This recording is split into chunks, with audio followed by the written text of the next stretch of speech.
জনরব media, জনতার কথা বলে। নমস্কার, জনরব মিডিয়া থেকে শুক্লা গাঙ্গুলি। 7ই ফেব্রুয়ারি কলকাতার স্বভূমির রঙ্গলিতে জনরবের ক্যামেরা। ফুসফুসের অসুখ সম্পর্কে আমরা কতটা সচেতন, সেই সম্পর্কে আমরা ডাক্তারবাবুর থেকে জানব। রাজ্যের সেরা চেস্ট বিশেষজ্ঞদের 29তম বার্ষিক সম্মেলন আজ শুরু হলো। আমরা পৌঁছে গিয়েছিলাম। চলুন আমরা সাংবাদিক সম্মেলনে প্রবেশ করি। ডাক্তারবাবুরা কি বললেন, আলোচনা করলেনই বা কি? ফিজিশিয়ানসের সেক্রেটারি, এনআরএস মেডিকেল কলেজের বক্ষ বিভাগীয় প্রধান।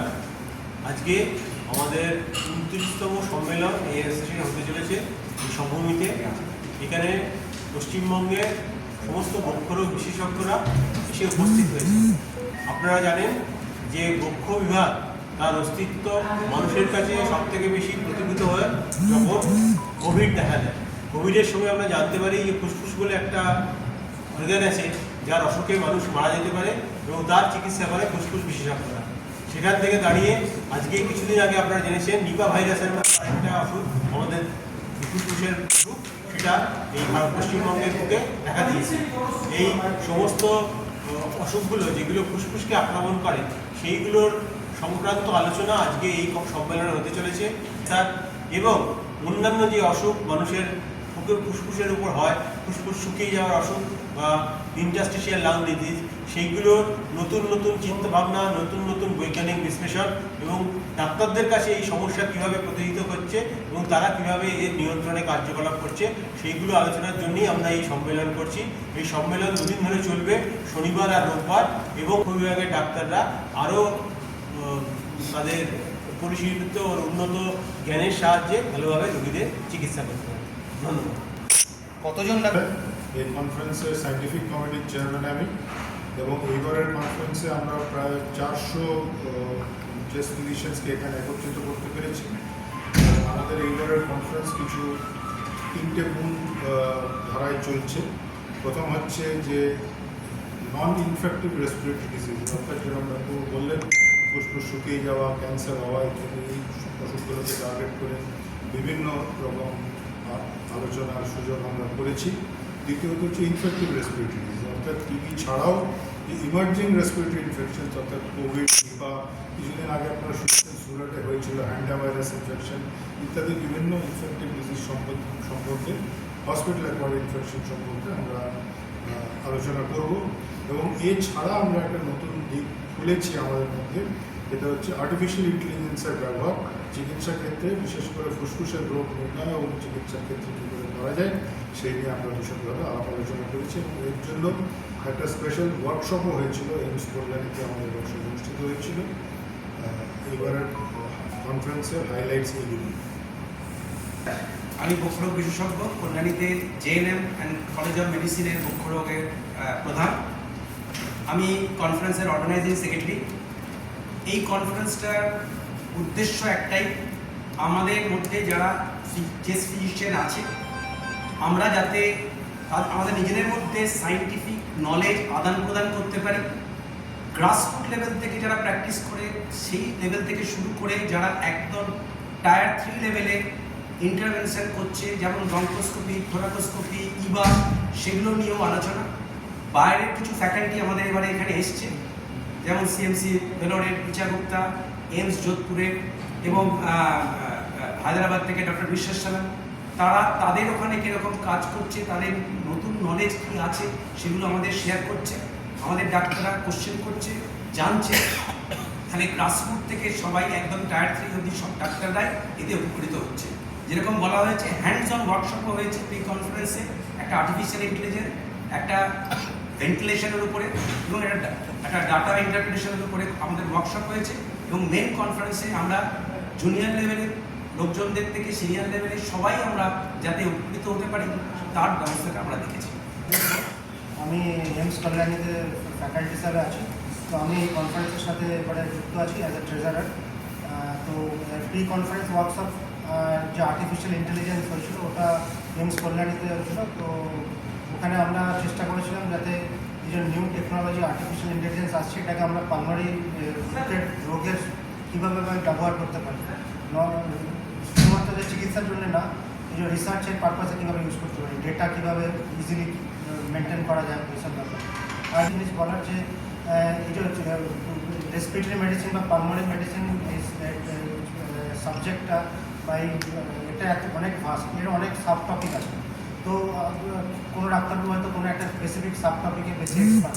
তো আমরা চাই যাতে, এবং খুব অনেক রিসার্চ হচ্ছে, তো যাতে চাই যে আমরা এই 1 বছরে যে নতুন কিছু বেরিয়েছে, তো সেই ব্যাপারগুলো যাতে সবার মধ্যে যাতে বেসিক নলেজটা ডিসেমিনেট করা যায়, যাতে আমরা আমাদের প্র্যাকটিস ইমপ্রুভ করতে পারি।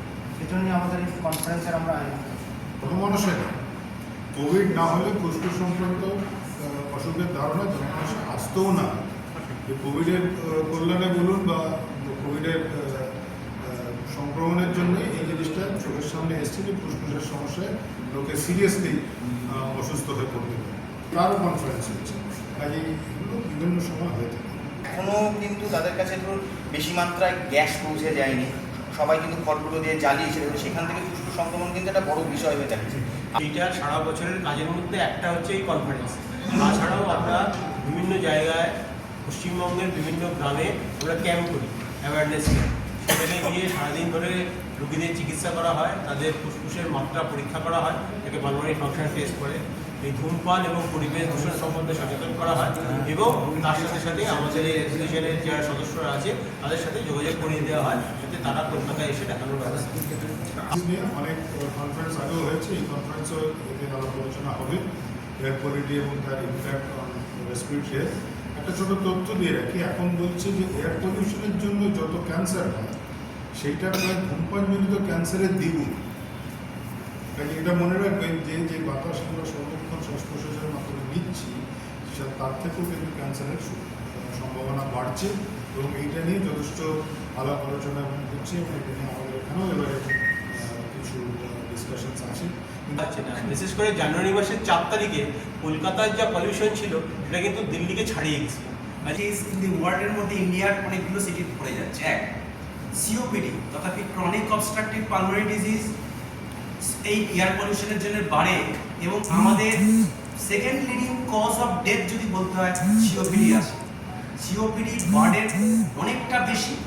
এর মধ্যে আমরা আগে ভাবতাম ধূমপান, এখন দেখছি এয়ার পলিউশন এবং বায়োমাস ফুয়েল। গ্রামের দিকে যে কাঠের জালে রান্না হচ্ছে বা কয়লায় রান্না হচ্ছে, তার ধোঁয়াবদ্ধ ঘরের মধ্যে ভেন্টিলেশন নেই, তার জন্য সিওপিডি পাচ্ছে। সিওপিডি রোগটা তাড়াতাড়ি ধরা, অর্থাৎ আর্লি ডিটেকশন। আমরা এখানে একটা সেশন করেছিলাম যে আমরা কি করে আমরা এই সিওপিডি রোগটার মধ্যে, যেটা অ্যাওয়ারনেস জিজ্ঞেস করলেন, আমরা সাধারণ মানুষের মধ্যে এই রোগটা অ্যাওয়ারনেস, অর্থাৎ কাশি শ্বাসকষ্ট রয়েছে, সে বাড়িতে মানে বায়োমাস ফুয়েল এক্সপোজার রয়েছে বা পলিউশন বলতে এক্সপোজ রয়েছে, যেমন ট্রাফিক পুলিশ বা যারা বাইরে ইন্ডাস্ট্রিয়াল এরিয়াতে কাজ করে, তাদের যদি কোনো সময় কাশি শ্বাসকষ্ট দীর্ঘদিনের থাকে, তাহলে তাদের একটা ছোট্ট টেস্ট, যেটাকে স্পাইরোমেট্রি বলি, সেটা যদি করতে পারি, আমরা তাকে সিওপিডি আছে কি নেই বলতে পারি, এবং তাকে ঠিক পথে আমরা করতে পারি। অর্থাৎ ধূমপান বন্ধ বা এক্সপোজার থেকে সরিয়ে আনা, এবং ঠিক ওষুধ দিয়ে তার মরবিডিটি এবং তার আয়ু অনেকটা বাড়াতে পারে। সারা জীবন ডায়াবেটিসের ওষুধ নিতে হবে, তো এইগুলো এই সারা জীবন নিতে হবে কথাটা অ্যাজমার ক্ষেত্রে লেগেই যায়। অর্থাৎ এই তকমা লাগে, এই তকমা লাগে তার একটাই কারণ, এটার মধ্যে একটা ইতিহাস আছে এবং একটা সামাজিক সচেতনতা। আগেকার দিনে ধরুন আজকে থেকে 40 বছর আগে ইনহেলার কাকে দেওয়া হতো, তখন নতুন ইনহেলার এসছে, তৈরি হয়ে বাজারে আসতে শুরু করেছে, তখন ইনহেলার কিন্তু বাড়ির বয়স্ক বাবা মা মহিলা বহুদিন সারা জীবন অ্যাজমায় ভুগেছে, তাদের অ্যাজমা ঠিক হবে না, তাকে ইনহেলার দেওয়া হচ্ছে, সেই ইনহেলার নিচ্ছে ঠিক হচ্ছে। তাহলে তখন লেভেলটা পড়ে গেল, ইনহেলারটা ওই নেশার মতন হয়ে যায়, বারবার নিতে থাকে, কারণ তখনকার ওষুধপত্র ওরকমই ছিল যে দিলে 400 ঘন্টা কাজ করে। এই যে সারাদিন একটা লোক মানুষ ডিজিজ ফ্রি সিমটম ফ্রি থাকবে, এরকম ইনহেলার ছিল। এবং আস্তে আস্তে বিজ্ঞান পাল্টেছে, ওষুধপত্র পাল্টেছে, ডেলিভারি মেথডস পাল্টেছে, ডিভাইসেস পাল্টেছে। এখন অনেক ওষুধ আছে দিনে একবার নিলে অ্যাজমা কন্ট্রোল, প্রেশারের ওষুধ 5 বার খেতে হতে পারে, কিন্তু দিনে একবার নিলে অ্যাজমা কন্ট্রোল, দিনে একবার নিলে ধূমপানজনিত ফুসফুসের ওষুধ কন্ট্রোল, এরকম ওষুধ আছে। কাজে এই ধারণাও মানুষের মধ্যে পাল্টে যাচ্ছে এবং এখনকার দিনে ইনহেলার অ্যাকসেপ্টেন্স অনেক বেশি। তাদের এক্সপোজার আছে, তথাপি তারা ধূমপান করেছে, পলিউশনের মধ্যে আছে, বায়োমাস এক্সপোজারের মধ্যে আছে, তাদের যদি কাশি বা শ্বাসকষ্ট থাকে তাহলে তাদের অবশ্যই ডাক্তারের সঙ্গে যোগাযোগ করতে হবে।